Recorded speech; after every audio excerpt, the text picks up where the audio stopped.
Alors, comme promis, une autre petite vidéo. Et nous allons donc continuer sur cette épopée des soldats de la guerre de 14-18. Alors, comme nous l'avons dit, on a un acte de mobilisation qui est édité le 1er août de l'année 1914 et le 2 août, eh bien, tous les soldats doivent partir. Comme je vous le disais, la mobilisation est en plein été. Notre population est essentiellement rurale.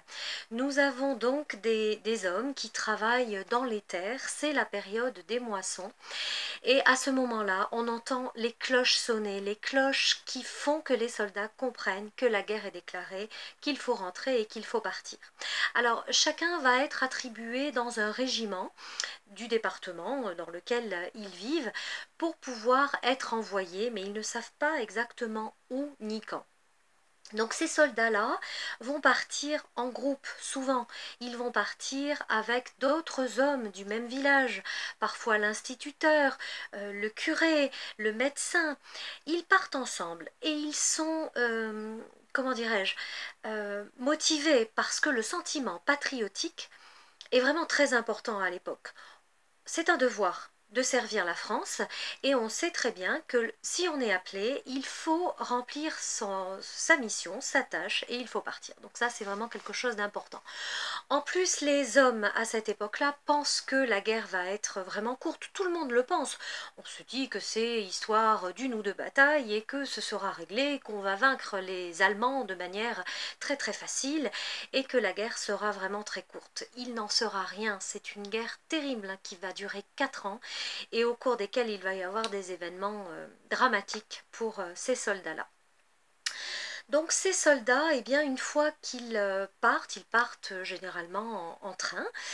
Ils vont aller vers le nord et l'est de la France et c'est souvent le premier voyage de leur vie. Ils vont traverser la France et découvrir en fait des paysages qu'ils ne connaissent pas, mais des paysages ruraux où l'on voit sur le bord des routes eh bien, des hommes plus âgés, des femmes, des enfants qui s'occupent des moissons et qui justement s'occupent des cultures. Alors on l'a dit, ce sont les cloches de l'église qui sonnent vraiment cet appel-là. L'église qui va être importante parce que les soldats sont paysans, mais ce sont aussi des croyants. Et il en va de même pour leur famille. C'est-à-dire que quand les hommes sont au front, eh bien les épouses, les enfants, les mamans vont prier pour leur mari, pour leur fils, et les enfants pour leur père. Et on a parfois des messes journalières à l'attention des soldats avec une vente accrue de cierges à cette époque. Alors une fois que ces soldats arrivent dans leur régiment et qu'ensuite ils sont envoyés, eh bien il y a plusieurs possibilités d'affectation. La plupart d'entre eux vont d'abord être envoyés au front. Et ce sont ces soldats qui vont creuser les tranchées.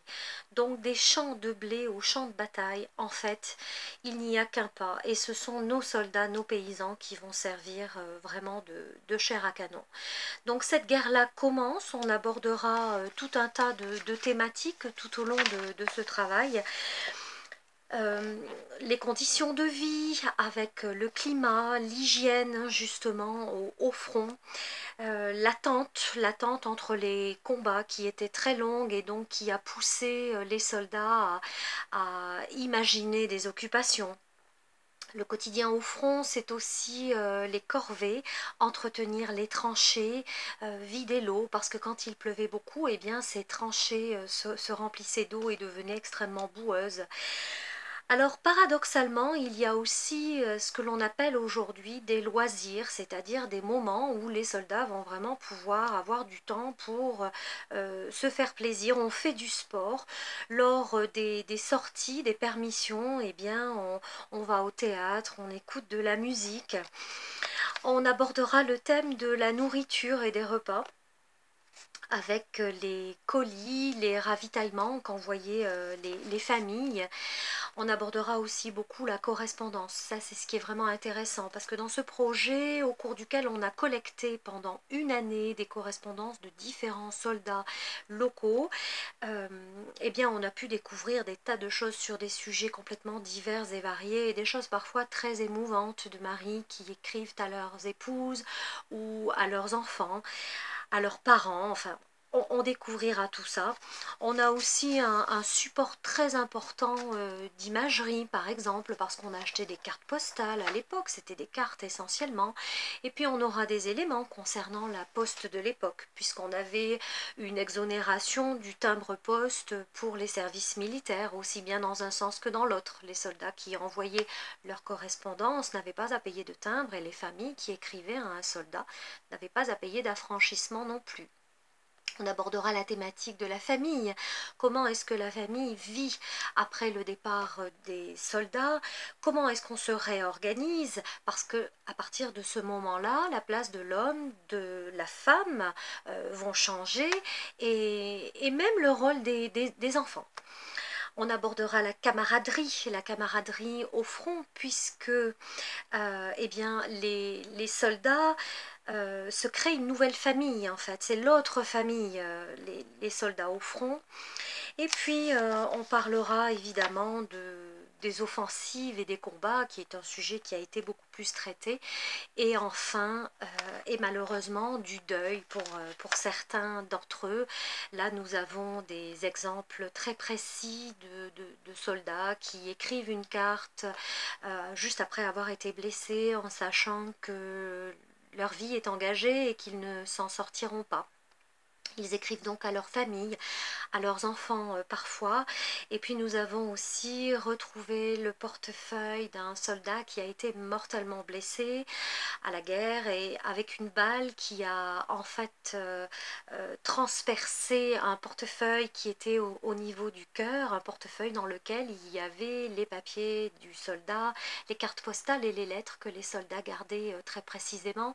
Très souvent les registres matricules, ça je vous en parlerai et c'est très intéressant.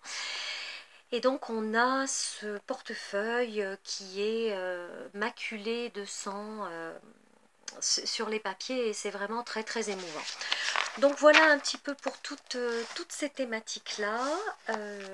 Nous travaillons donc à ce projet très activement, et en attendant, je vous dis à bientôt pour une prochaine chronique. Bonne soirée!